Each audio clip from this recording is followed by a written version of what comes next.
Somebody's inside though. Please do fast home.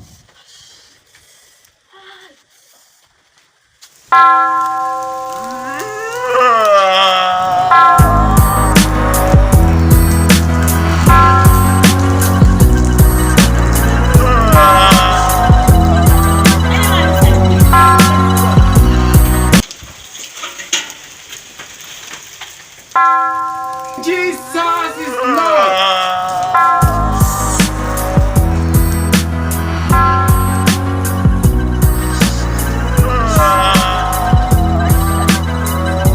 Please come and stand your back. Pregnant? Jesus!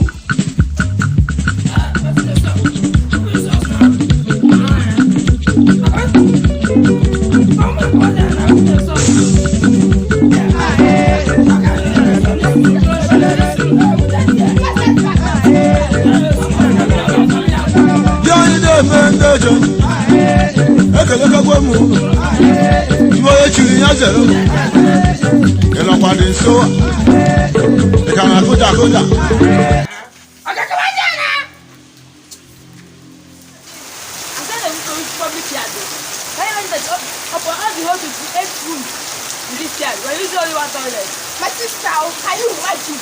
But I will pack a challenge for this food. Jesus is Lord.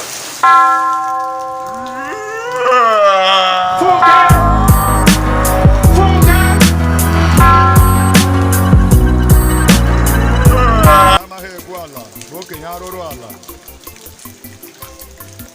a na-achụ mbekwu n'ike ọ ga-efe elu ọ bụ iche ha ka enyi ka a na-ama enyi o ntukwu nwaanyị adịghị mma n'ala ata o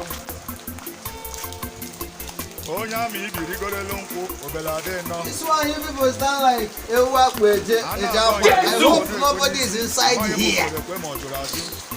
My friend, don't disturb me this morning. But I'm going to stand for someone inside here.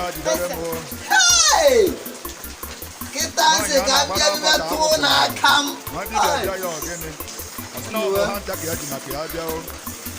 Where's Montua? Anybody?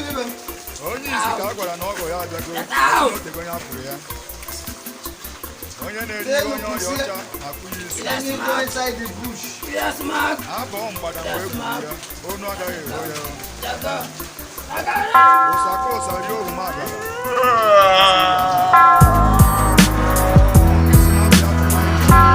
ọ bụ ndị mkpọrọ masị na akụ ya. So you people are still here. Ndị mụ ahụ bụ ya mma. Somebody's inside since 2 hours. Someone that side. Hey! My sister, let me go and deal with that person inside that place.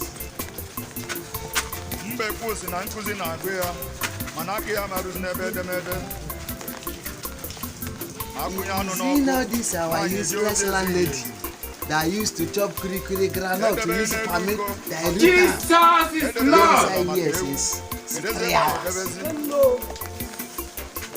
Okeji ọsọ ba n'ọnụ agwọ n'azụ ka ọ ga-eji wee pụta.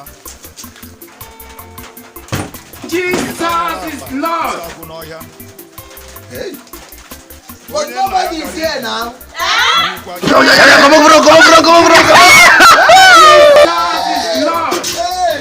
Public here, I don't die. Hey, public.